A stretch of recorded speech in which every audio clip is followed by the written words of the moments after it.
Halo kejing aipor ya ke sarkar jalau tang sau puprakanta ban pen sange shwa shipor kejing khot thungkam uba arden ambassador moi president ka Voice of the People's Party ulaong hab ban so tho bha balada khot thungkam hakum kani kapor kan ktah shibon ya ki samla Khasi ulaong badai ban pen sange shwa kat ba om pat pen bet ya reservation policy bat ka VPP hi kan let ban yakran bat ka sarkar Lada ka khot yakran Ulaong magajing mamtrek ke sarkar banyakran ke dorbar kerpang ya ke reservation policy kumta haban mi sesurok kumba kalong mentah. You need to read between the lines.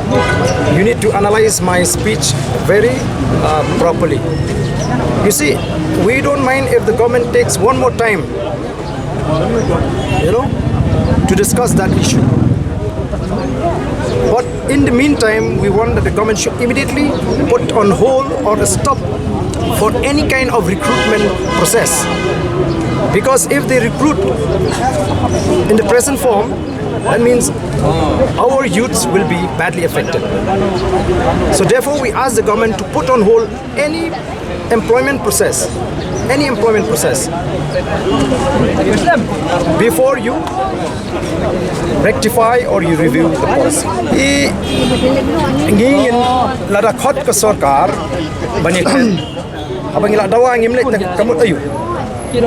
That means we have our ill motive. Nay, tapi ke sarkar ke khot definitely ke party kan lek ban shimenta. A special session.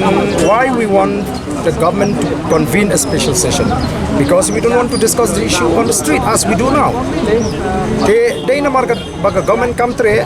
Government is trying to avoid ngimban say we have to hit the street. Hit the street. Kumbang ila dapat nong. Tingin na ko apa kani kan continue justru. Ni ko apa ka government ni kan initiate kan shim mikilat kelinti kumno ban review ya kani policy. Inum stick ya kata ke session. It depends if the government is willing to discuss.